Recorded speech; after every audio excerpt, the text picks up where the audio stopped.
नमस्कार. आज आपण दिव्यांग सहाय्यक पोर्टल या पोर्टलची पूर्णपणे माहिती घेणार आहोत. याबाबत मला अशा बऱ्याच विनंती आलेल्या आहेत, की दिव्यांग सहाय्यक पोर्टल आपण तर चालू केलं आहे. परंतु ते वापरण्यासाठी नागरिकांना त्याच्याबद्दल मार्गदर्शन हवं आहे. आपल्या ज्या संस्था काम करतात, NGO किंवा आपल्या स्कूल आणि स्किल डेव्हलपमेंट सेंटर त्यांना पण त्याच्याबद्दल रजिस्ट्रेशन करणं किंवा वापर करणं याबद्दल काही अडचणी येत आहेत किंवा त्यांना परिपूर्ण माहिती नाही.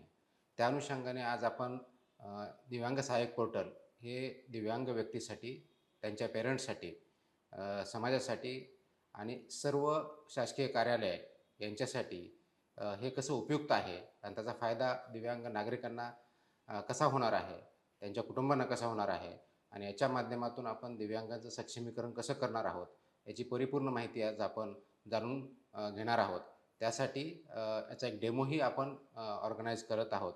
ज्याच्या माध्यमातून आपल्या सर्वांना समजेल, की निश्चितच हा दिव्यांग सहाय्यक पोर्टल एक ट्रान्सफॉर्मेटिव्ह पोर्टल आहे. ज्याच्यामुळं खूप दिव्यांग महाराष्ट्रातल्या सर्व दिव्यांग व्यक्तींना याचा फायदा होईल.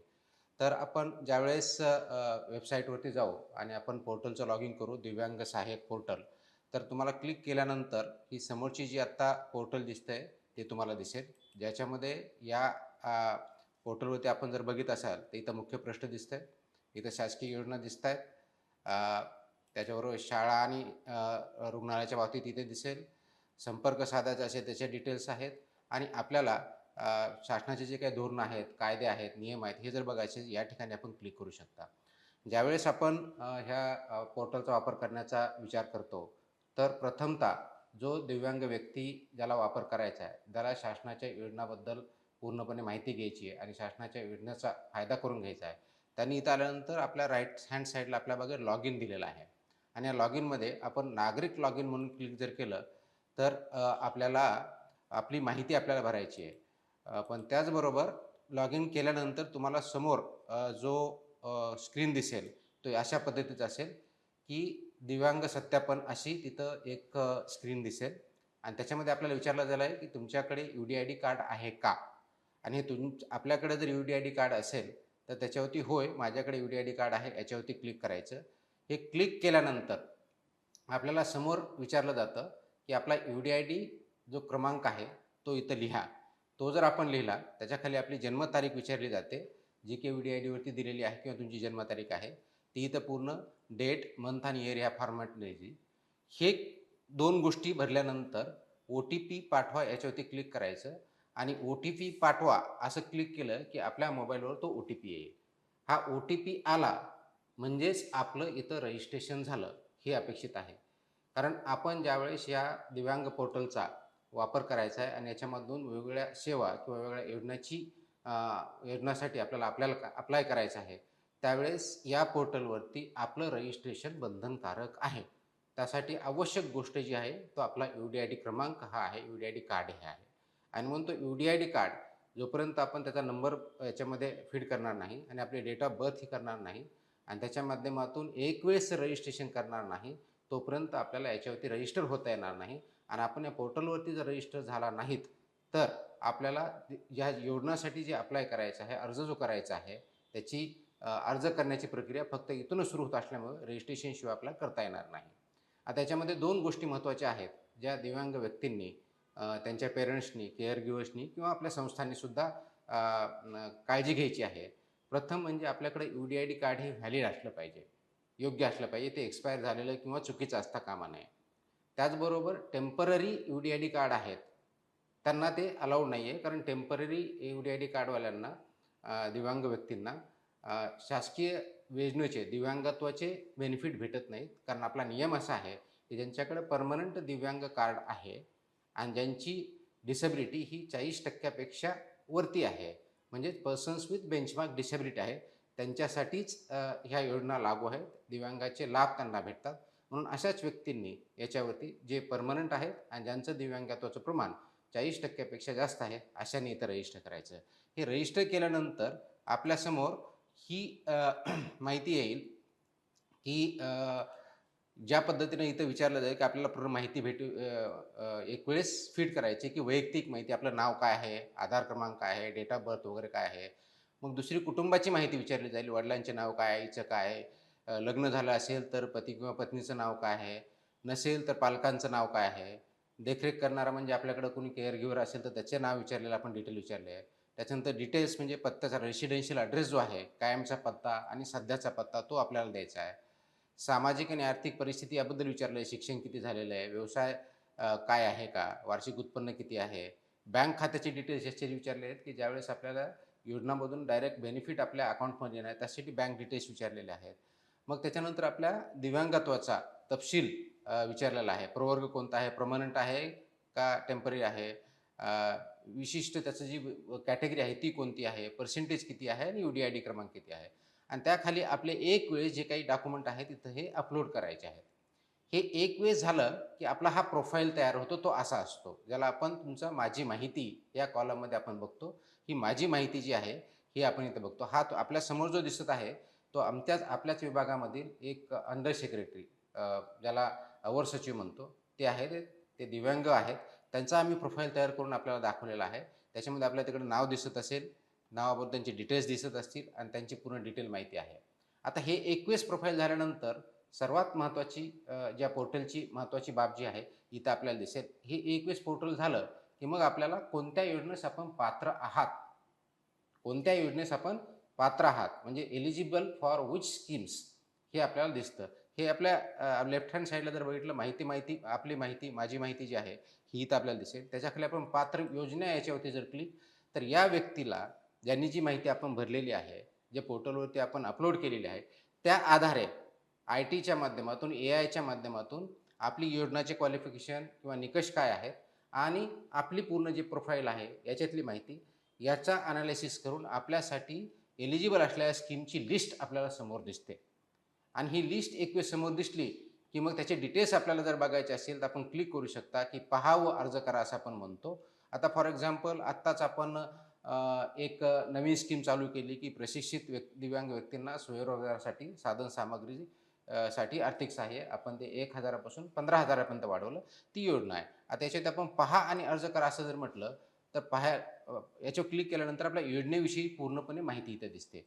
पहिला माहिती अशी भेटते, की पात्रतेचे या योजनेचे निकष काय आहेत. तर उत्पन्नाची मर्यादा इथे दिलेली नाही आहे, म्हणजे कितीही उत्पन्न असेल तरी चालेल. वयोमर्यादा हे 18 वर्षाच्या वरती पाहिजे. किमान दिव्यांगत्व 40% पाहिजे. शासकीय संस्थेतून प्रशिक्षण पूर्ण केलेलं पाहिजे आणि रहिवासी पुरावा पाहिजे. लाभांचे हक्क काय? तर आपल्याला ₹15,000 लाभांचे हक्क याच्यातून भेटतात. त्याच्यामध्ये राज्य, महाराष्ट्र आणि उपकरण खरेदी आहे. त्याबरोबर आवश्यक कागदपत्रे जे आहेत, तर ते आवश्यक कागदपत्रे तिथे दिलेले आहेत. ही माहिती आपल्याकडे ठेवली, की मग आपल्याला जर अर्ज करायचा असेल, तर पोर्टल पुढे जा असं म्हणतो, आपली अर्ज करण्यास तयार आहात का? असा प्रश्न विचारला जातो आणि त्या अर्ज करण्याकडे तयार झाल्यानंतर, हे डॉक्युमेंट असल्यानंतर आपण क्लिक करा. क्लिक केल्यानंतर आपल्याला जी माहिती आपण प्रोफाईलमध्ये भरलेली होती, ती परिपूर्ण माहिती परत भरण्याची गरज येत नाही. कारण ही पूर्ण ती IT च्या AIच्या माध्यमातून फेच केली जाते बॅकएंडला आणि ती फेच केल्यानंतर हा पूर्ण माहिती आपल्याकडे दिसते. अर्जामधली जी माहिती ते पूर्ण इथं आपल्याला आलेली दिसेल. आणि मग याच्यामध्ये आपल्याला जी फक्त ॲडिशनल काही माहिती मागितली असेल त्या योजनेच्या अनुषंगाने तेवढीच भरायची असते. आता इथं आपल्याला हे डिक्लेरेशन करायचं आहे, की I have red, accepted conditions वगैरे आणि अपलोड नेक्स्ट डॉक्युमेंट म्हटलं, की आपल्याला नेक्स्ट डॉक्युमेंटमध्ये आपलं जाता येतं आणि मग आपल्याला जे करता आपल्याला तो ॲप्लिकेशन फॉर्म सबमिट करता येतो. तर असं जर आपण बघितलं, तर आपल्याला कोणत्याही योजनेमध्ये माहिती भेटू शकते. त्याची आपण अर्ज करू शकता आणि इमिजिएटली त्याच्यावरती आपण अप्लाय केल्यानंतर तो अर्ज शासकीय कार्यालयात ज्या अधिकाऱ्याकडे जाणं अपेक्षित आहे, त्या अधिकाऱ्याकडे जातो. म्हणजे एवढी सुटसुटीत, सरळ, साधी, अगदी कोणत्याही व्यक्तीला समजेल अशा प्रकारची आपण ही प्रक्रिया केलेली आहे. हे करण्याचा एवढाच अर्थ आहे, की दिव्यांग व्यक्तींना कुणाकडेही, कुणावरतीही अवलंबून राहता कामा नये. कोणत्याही कार्यालयात जाण्याची गरज पडू नये. कोणत्याही अधिकाऱ्याला भेटण्याची गरज पडू नये.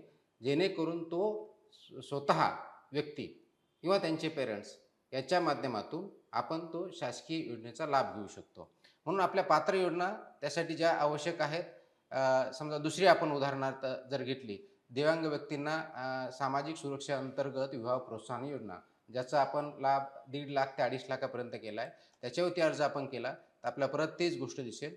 आपण परत त्याच्याकडे पोर्टलकडे अप्लाय करायचं जर म्हटलं, तर अप्लाय केल्यानंतर आपल्याला हे अर्ज दिसेल. अर्ज केल्यानंतर आपल्याला इथं ॲक्सेप्ट करायचं आहे. कंटिन्यू फॉर ॲप्लिकेशन म्हटलं की आपल्याला पूर्ण पुढची माहिती दिसेल आणि सबमिट ॲप्लिकेशन इथं दिसतं. सबमिट क्लिक केलं की तो अर्ज सबमिट होतो आणि सबमिट झाल्यानंतर तो अर्ज जिल्हा कार्यालयाला किंवा कमिशनरकडे जे आम्ही सिस्टम ठरवलेले आहे त्याप्रमाणे तिथं अर्ज जातो आणि पर्याय तिथं अर्ज केल्यानंतर मग आपल्याला हे कळेल की आपला अर्ज कुठं आहे. तर आपल्याला त्याच्या खाली जो कॉलम दिसतो लेफ्ट हँड साईडला तिथं अर्ज केलेल्या योजना. तर आपण जर 2 योजनाला अर्ज केलेला असेल तर ते आपल्याला इथं दिसेल की आपला अर्ज कधी दिलेला आहे, त्याचा तपशील पाहायला भेटतो. जो कोणत्या आता याच्यामध्ये आम्ही फॉर्म भरून ठेवला होता की ज्याच्यामध्ये 4 मार्चला अर्ज केलेला आहे आणि मग त्याची सद्यस्थिती काय आहे किंवा सामाजिक सुरक्षण दुसऱ्या योजनेमध्ये 26 फेब्रुवारीला अर्ज केलेला आहे. तर ही सध्या त्या अर्जाची स्थिती काय आहे, कोणत्या कार्यालयात आहे, जसे ज्या ठिकाणी दिसेल ती माहिती आपल्याला भेटेल आणि कार्यालय प्रमुखांनी किंवा जे कार्यालय आहे त्यांना ते वेळेचं आम्ही बंधन घातलेलं आहे. त्या वेळेमध्येच त्या अर्जावरती निर्णय घ्यायचा आहे, जेणेकरून आपल्याला वेळेत सुविधा भेटतील आणि शासकीय सेवेचा लाभ आपल्याला घेता येईल. त्याच्यामुळे आपल्याला अर्ज केलेल्या योजनासुद्धा इथं माहिती भेटेल. आता आपल्याला असं लक्षात आलं की नाही आपल्याला काही कंप्लेंट करायची किंवा तक्रार करायची, तर त्याच्या खाली कॉलम बघितला तक्रार निवारण पद्धती आहे आणि मग तक्रार निवारण जर आपण करायचं असेल तर आपला एक वेळेस मोबाईल हे केल्यानंतर तक्रार करू शकता. तक्रार केल्यानंतर त्याचं स्टेटस काय आहे हे कळतं. तर ही प्रणाली आपण यासाठी विकसित केलेली आहे की दिव्यांग व्यक्तींना आपल्या घरी राहून आपल्या एका मोबाईलच्या क्लिकवरती किंवा आपल्या लॅपटॉपवरती किंवा कम्प्युटरवरती ही सर्व माहिती तर भेटेलच, परंतु कोणत्याही शासकीय योजनेचा दिव्यांगासाठी असलेल्या त्या योजनेचा पूर्ण लाभ त्यांना घर बसल्या भेटू शकतो. त्यासाठी ही प्रणाली आपण डेव्हलप केलेली आहे. ही युनिक आहे. परत परत माहिती मागितली सुद्धा जात नाही. एक वेळेस आपल्याला माहिती भरली की तीच माहिती आम्ही सिस्टमच्याद्वारे प्रत्येक अर्जासाठी वापरतो. परंतु ही माहिती भरताना आपण अचूक माहिती भरली पाहिजे. कोणतीही चुकीची माहिती भरता कामा नये, कारण चुकीची माहिती जर भरली तर आपल्याला एलिजिबल असलेल्या स्कीम चुकीच्या निवडल्या जाऊ शकतात आणि पर्यायानं आपला अर्ज रिजेक्ट होऊ शकतो. त्याच्यामुळं आपलं दिव्यांगत्वाचे प्रकार असतील, दिव्यांग असेल, पर्सेंटेज ऑफ दिव्यांग असेल किंवा आपलं इन्कम असेल किंवा आपलं बँक अकाउंट असेल, कोणतीही माहिती चुकीची देता कामा नये, जेणेकरून आपल्याला त्या लाभापासून वंचित राहता येणार नाही. आपण वंचित राहू शकणार नाही. योग्य माहिती दिली तर आपल्याला निश्चितच त्याचा लाभ भेटेल. आता हे आपण जर बघितलं तर हे लक्षात येतंय की हे किती युजफुल आहे, इझी आहे आणि हे मराठी आणि इंग्लिश दोन्ही भाषामध्ये आहे. त्याच्यामुळे आपण कोणतीही भाषा त्याच्यामध्ये यूज करू शकता. आता हेच करत असताना आणखी आपण जर बघितलं तर दिव्यांग सहाय्यक पोर्टल ज्यावेळेस आपण जसं सांगितलं मी की याच्यावरती आपण लॉग इन केल्यानंतर आपल्याला ही स्क्रीन दिसेल. तर स्टार्टिंगला आपण हे बघा की याच्यामध्ये शासकीय योजना कोणत्या आहेत. आपण अर्ज करायच्या अगोदर आपलं प्रोफाईल नाही आहे, पण कोणत्या योजना आहेत हे जर आपण क्लिक केलं तर आपल्याला विभागनिहाय योजना देऊ शकतील. म्हणजे दिव्यांग व्यक्तीसाठी कोणत्या विभागाच्या कोणत्या योजना आहेत. त्याच्यात सर म्हटलं की आता आदिवासी विकास विभागाची तुम्हाला योजना बघायची आहे. याच्यावरती जर क्लिक केलं तर ही योजना आपल्यासाठी लागू आहे याच्यातून दिसतं. ही माहिती आम्ही दिलेली आहे. गृहनिर्माण विभागाची बघायची तर गृहनिर्माण विभागाच्या आपल्यासाठी दिव्यांग व्यक्तीसाठी कोणत्या योजना आहेत ही आपल्याला दिसेल. किंवा आपण सामाजिक न्याय विभागाची बघायचं म्हटलं तर ह्या योजना आपल्याला समोर दिसतील. ही माहिती आम्ही व्यवस्थितपणे यासाठी केलेली आहे की दिव्यांग व्यक्तींना शासकीय विभागाच्या वेगवेगळ्या ठिकाणी कार्यालयात जाण्याची गरज पडू नये. फक्त दिव्यांग विभागाच्याच योजना इथं माहिती आहे असं नाही, तर शासनाच्या सर्व विभागाच्या योजना ज्या दिव्यांगासाठी आहेत त्याची माहितीसुद्धा आपण इथं पूर्णपणे दिलेली आहे. त्याच्यामुळे आपण ते जर बघितलं तर ती माहिती आपल्याला भेटेल. आपल्याला असं ग्रहायचं आहे की स्त्री किंवा पुरुष यांच्यापैकी कोणते एलिजिबल आहेत. तर आपण फक्त त्याच्यामध्ये चूज करायचं. स्त्री आहे त्यांच्यासाठी स्कीमची योजना इथं आपल्याला दिसेल. किंवा आपल्याला फक्त राज्य शासनाचे करायचे तर फक्त राज्य शासनाची योजना आपल्याला माहिती इथं भेटेल. किंवा फक्त केंद्र शासनाकडे जायचं तर केंद्र शासनाची योजना आपल्याला इथं माहिती भेटेल. एवढी सुटसुटीत, सहज, अगदी आपण मोबाईलवर कसं एखादा हे करत असताना व्हॉट्सअप बघत असताना कुणाचा मेसेज जसा बघतो तशा पद्धतीचं हे पोर्टल आम्ही केलेलं आहे, जेणेकरून नागरिकांना आणि विशेष करून दिव्यांग नागरिकांना याचा फायदा सहजरित्या घेता यावा, त्यांना भेटावं, त्यांचा कोणत्याही प्रकारचा त्रास होऊ नये ही त्या पाठीमागची भूमिका आहे. ही योजना आपल्याला दिसेल. आता याच्यामध्ये दुसरी एक आणखी महत्त्वाची बाब जी आम्ही केलेली आहे तर त्याच्यामध्ये बऱ्याच वेळेस असे दिव्यांगाचे पालक आहेत, त्यांची आईवडील आहेत, त्यांना हे माहीत नसतं की आपल्या मुलाला किंवा मुलीला आपल्या पाल्याला जवळपास कोणती शाळा आहे का, स्पेशल स्कूल म्हणतो ज्याला आपण, किंवा तिथं काही एखादं सेंटर आहे का, ही माहिती नसते. तर आपल्याला इथे हे देशामध्ये बारवरती देशात शाळा आणि रुग्णालय शोधा. म्हणजे आपल्या जवळपास अशी काही फॅसिलिटी आहे का जिथं आपल्याला माहिती भेटेल. तर इथं जर क्लिक केलं तर आपल्याला इथं विचारलं जातं, की आपल्याला काय जवळीनुसार म्हणजे नियर तुमच्या काय काय फॅसिलिटी आहे, ती बघायची, शोधायची. तुम्हाला कोणत्या जिल्ह्यातली, आता मी इथं मुंबईत आहे म्हणून मुंबई सिटीमधलं क्लिक करतो आणि मला त्याच्यामधले समजा हॉस्पिटल शोधायचे आहेत. म्हणजे जिथं सर्टिफिकेट भेटते UDIDचं अप्लाय करायचं असतं. हे मी क्लिक केलं आणि मी लागू केलं, तर मला इथं सरळ-सरळ डाव्या हाताला दिसतं जे हॉस्पिटल दिसतंय, सेठ गौरदान हे हॉस्पिटल दिसतंय. ही सगळी लिस्ट इथं दिसते आणि या बाजूला आपल्याला मॅप पण दिसतो. त्याच्यापैकी आपल्याला हेही माहिती पाहिजे, की आपल्याला कसं जायचं आहे. तिथं जर क्लिक केलं, तर Google मॅप्समध्ये आपल्याला ओपन करता येतं आणि Google मॅप्सवरती आपल्या घरापासून कसं अंतर जायचं हे सगळं आपल्याला दिसतं. लोकेशन शेअर करता येतं. एवढी सरळ साधी आपण सुटसुटीत हे पोर्टल केलेलं आहे, जेणेकरून नागरिकांना आणि विशेष करून दिव्यांग नागरिक, त्यांचं कुटुंब यांना कोणत्याही प्रकारचा त्रास होणार नाही. कुणाकडे माहिती मागण्याची गरज पडणार नाही आणि याच्यातही काही अडचण असेल तर डेफिनेटली आपण आपलं कार्यालय त्यांना मदत करायला सरळ तत्पर असतं. त्याच्यामुळं इथं समजा रुग्णाची आपल्याला शाळा विचारायची, तर आपल्या शाळेची माहिती भेटेल, की जिथे काही आपल्याला जायचं आहे, आपल्या मुलाच्या विषयी विचारायचं आहे आणि याची तिथं आपण नाव दिलेलं आहे. त्यांचा तिथला नंबर जो आहे तो दिलेला आहे, प्रिन्सिपलचं नाव दिलेलं आहे किंवा तिथला हेड ऑफ द इन्स्टिट्यूट त्याचं नाव दिलेलं आहे आणि किती अंतर आहे आपण जिथं राहता किंवा जिथून जायचं आहे आपल्याला, ते सर्व दिसलं आहे. नकाशावर शोधा म्हटलं की नकाशावर आपल्याला दिसतं. तर ही सुविधा आपण विशेष करून दिव्यांग व्यक्ती, त्यांचं कुटुंबीय यांच्यासाठी दिलेलं आहे आणि नागरिकांसाठी, की आपल्या आजूबाजूचा आपल्या संस्था कोणत्या आहेत हे जर आपण केलं तर निश्चितच याचा फायदा आपल्या दिव्यांग नागरिकांना होणार आहे. अशा दृष्टीनं आपण हे सुविधा उपलब्ध करून दिलेली आहे. आता हे करत असताना जसं मी फाइंड नियर बाय सांगितलं, तर त्याचबरोबर आपल्याला परत आणखी पुढची जर माहिती घ्यायची, तर हे आपल्याला दिसेल, की ह्या पोर्टलवरती